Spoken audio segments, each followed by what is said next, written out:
Le cycle d'Elric par Michael Moorcock. Tome 1. Elric des Dragons.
Chapitre 7.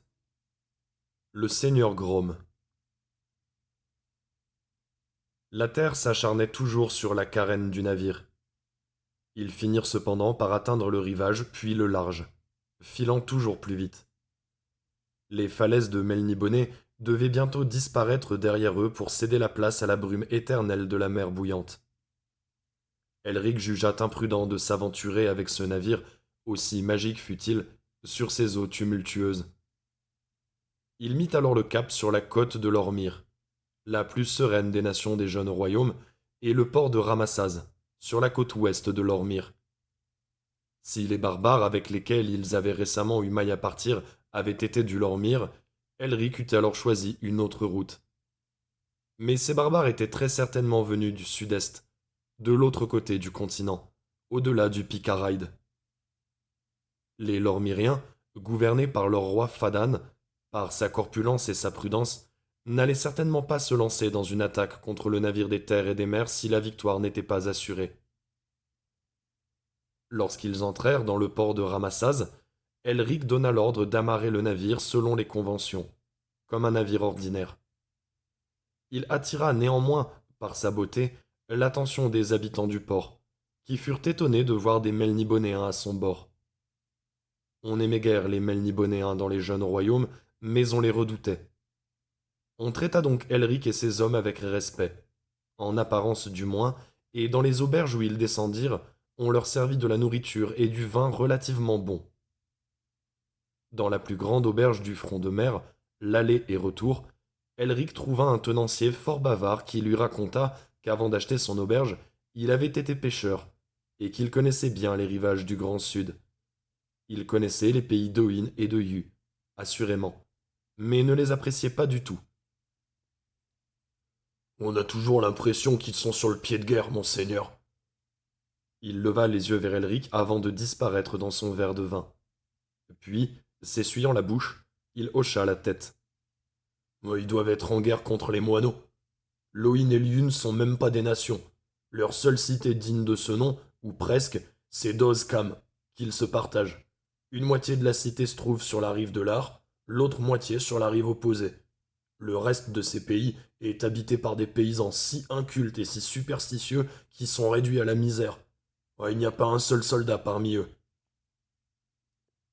N'avez-vous pas entendu parler d'un renégat melnibonéen qui aurait conquis l'Oïn et le Yu et entrepris de former ses paysans aux choses de la guerre demanda Tivim Tvar, accoudé au bar, à côté d'Elric. Il buvait à petites gorgées son vin d'un air de dégoût. Et ce renégat répond au nom d'Irkoun. Oh, c'est lui que vous cherchez. L'aubergiste parut alors intéressé. Oh, une querelle entre les princes dragons. Cela ne regarde que nous, dit Elric avec hauteur. Naturellement. Vous ne savez rien au sujet d'un grand miroir qui dérobe les souvenirs des hommes demanda Divim Tvar. Un miroir magique. L'aubergiste renversa la tête en arrière et partit à rire. D'un rire énorme. Ah, je doute qu'il y ait un seul miroir digne de ce nom dans tout l'Oïn et le Yu. Non, monseigneur, je crois que vous n'avez aucune crainte à avoir de ce côté. Vous avez sans doute raison, dit Elric en regardant son verre de vin auquel il n'avait pas touché. Mais il serait sage de vérifier par nous-mêmes, et il serait aussi de l'intérêt du Lormir que nous trouvions ce que nous cherchons et que nous vous prévenions. Ne vous inquiétez pas pour le Lormir, nous pouvons parer toute attaque, si insensée soit-elle de leur part. Mais si vous voulez aller voir par vous-même, vous devrez longer la côte 3 jours durant. Vous arriverez alors dans une grande baie où se jette le fleuve Har. Sur ses rives se trouve Dozkam, une espèce de cité minable, surtout lorsque vous savez que c'est la capitale de ces deux pays. Ses habitants sont dépravés, sales, malsains, mais heureusement paresseux aussi.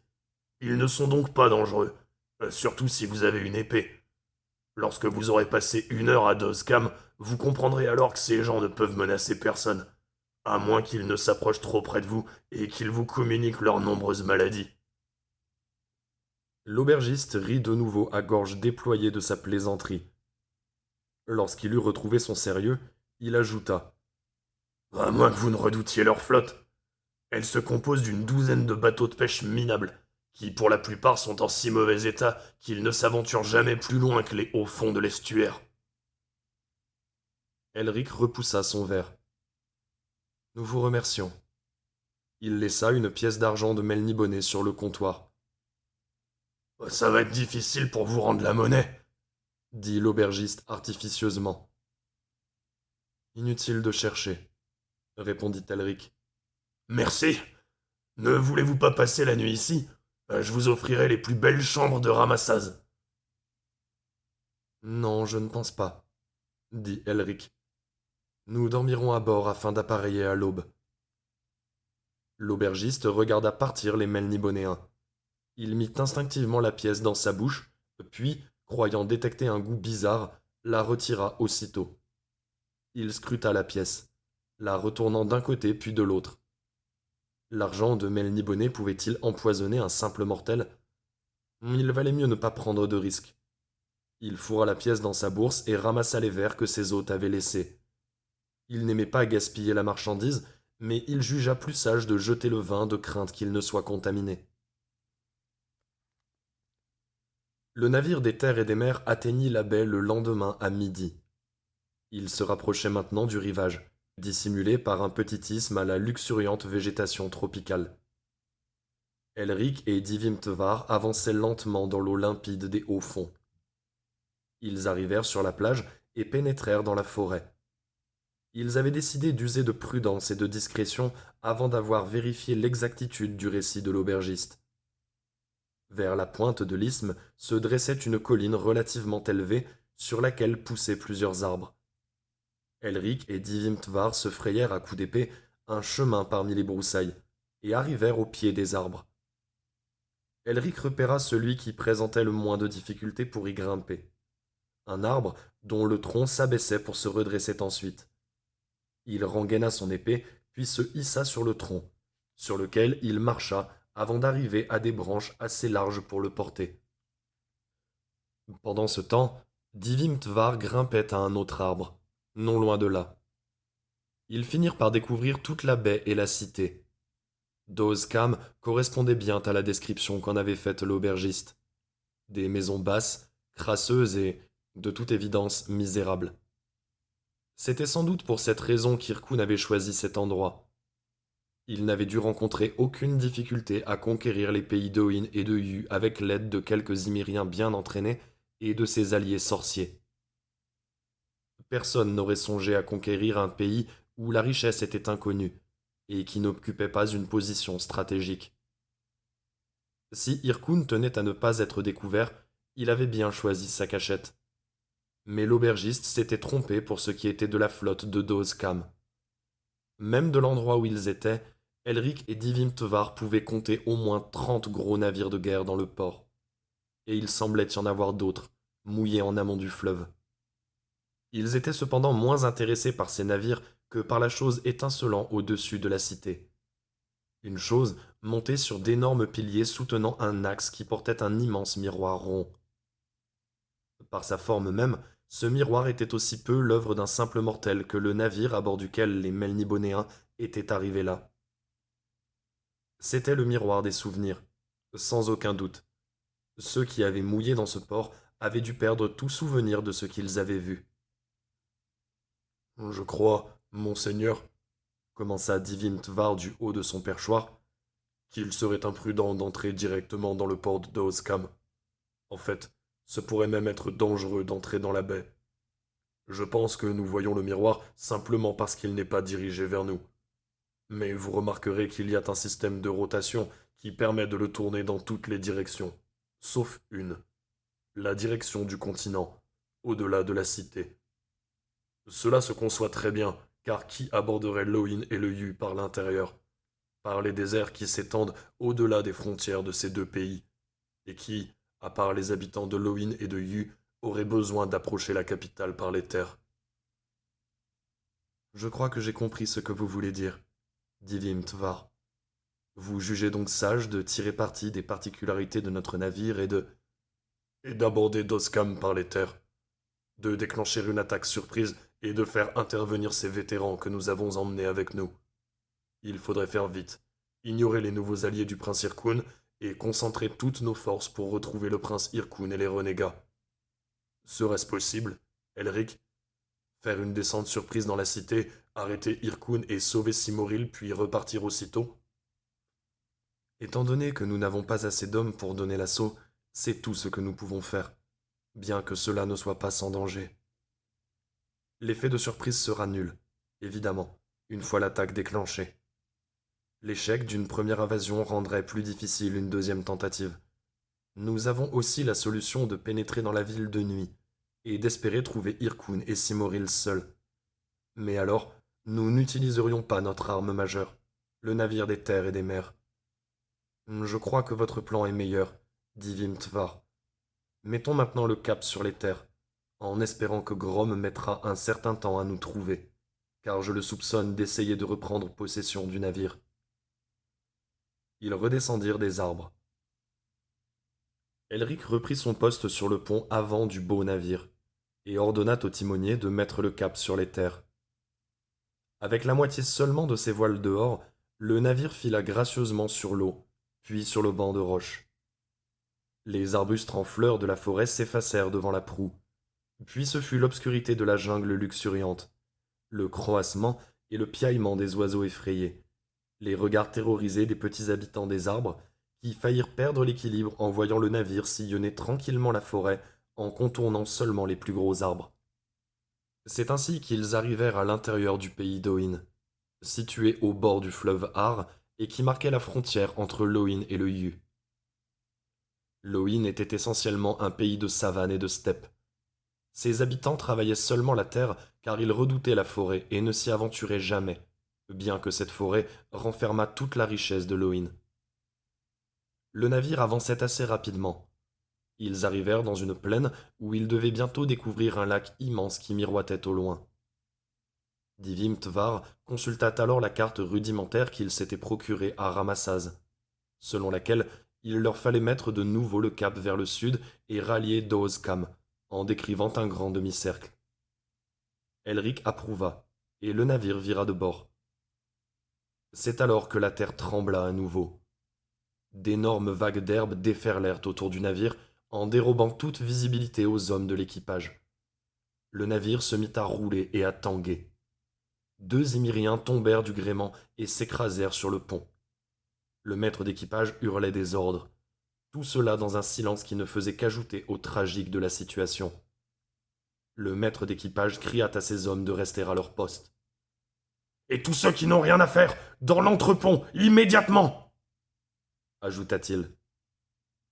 Elric avait attaché une écharpe au garde-fou et noué l'autre extrémité autour de son poignet. Divim Tvar avait fait de même avec un ceinturon. Mais cela ne les empêchait pas d'être ballottés d'un côté et de l'autre, et de perdre souvent l'équilibre lorsque le navire tanguait. Elric avait l'impression que tous ses os allaient se briser, et que tout son corps était meurtri. Et le navire de craquer, de protester, de menacer, de se démembrer au milieu de ses secousses.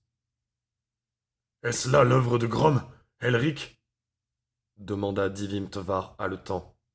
Ou bien l'émanation de la sorcellerie d'Irkun Elric hocha la tête.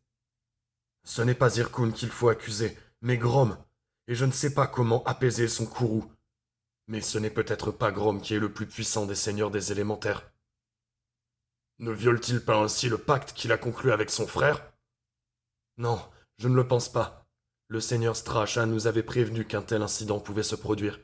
Il ne nous reste plus qu'à espérer que Grom épuise toute son énergie et que le navire survive, tout comme il est capable d'étaler une tempête en mer. Mais c'est pire qu'une tempête, Elric. Celui-ci hocha la tête en signe d'assentiment, mais resta muet, car le pont penchait dangereusement, et il dut s'agripper des 2 mains au garde-fou pour ne pas tomber.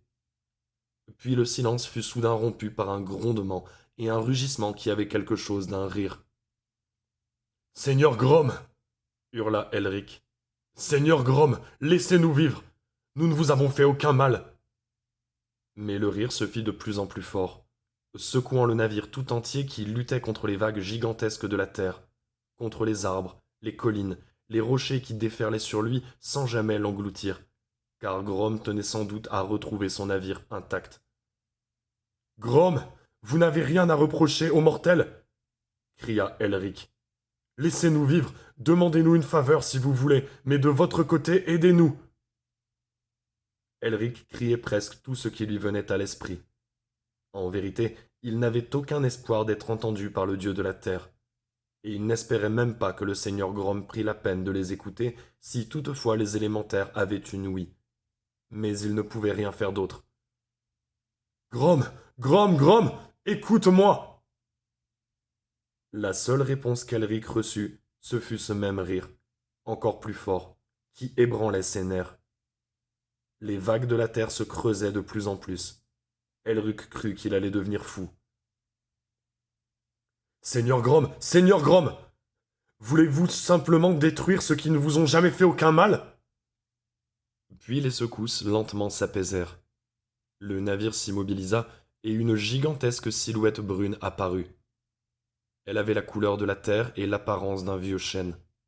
Ses cheveux et sa barbe avaient la couleur des feuillages, ses yeux la couleur de l'or, ses dents la couleur du granit. Ses pieds ressemblaient à des racines, sa barbe et ses poils ressemblaient à de jeunes pousses vertes. Elle sentait la terre humide.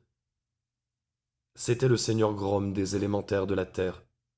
Il renifla, fronça les sourcils et dit d'une voix puissante, d'une voix rude et grincheuse à la fois. « Je veux mon navire !»« Nous ne pouvons pas vous donner un navire qui n'est pas à nous, seigneur Grom, » dit Elric. Grom s'irrita. « Je veux mon navire !» déclara-t-il d'une voix posée. « Je le veux, il est à moi !»« À quoi vous servirait-il, seigneur Grom ?»« À quoi me servirait-il? Il est à moi, c'est mon navire !»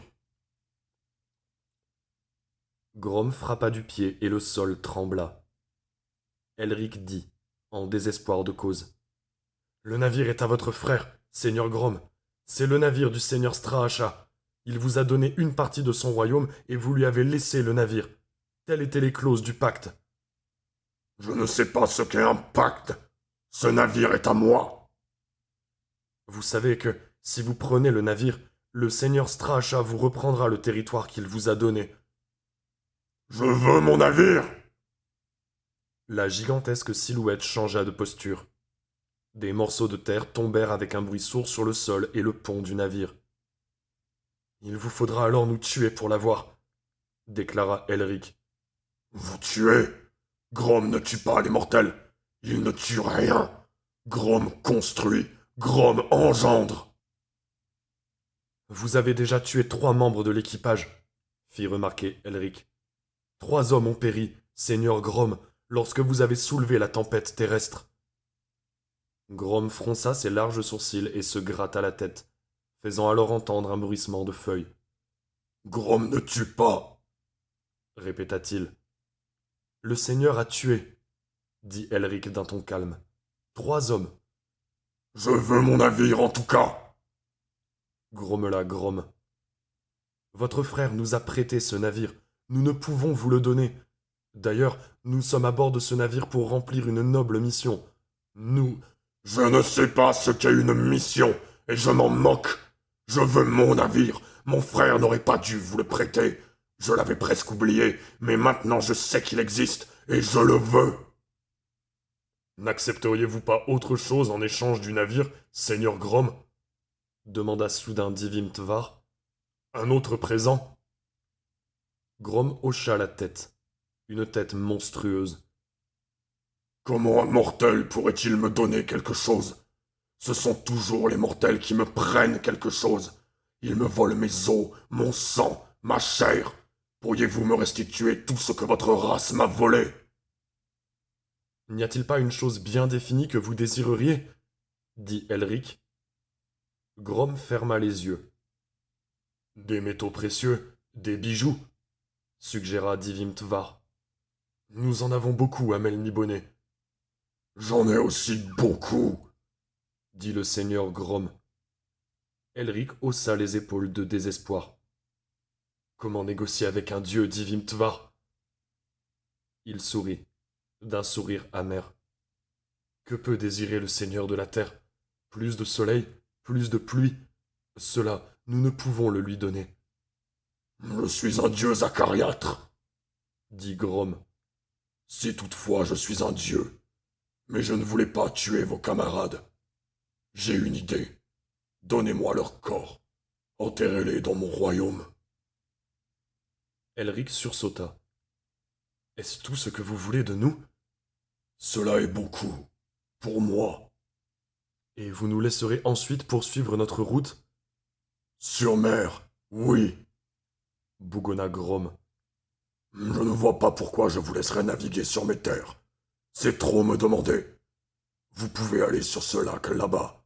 Mais désormais, ce navire possédera seulement les particularités que lui octroie mon frère Straacha. Désormais, il ne sillonnera plus mon royaume. Mais, seigneur Grom, nous avons besoin de ce navire. Nous sommes en train de remplir une mission urgente. Nous devons nous rendre dans cette cité, là-bas, dit Elric en indiquant de la main d'Ozcam. Vous pouvez aller jusqu'à ce lac, là-bas.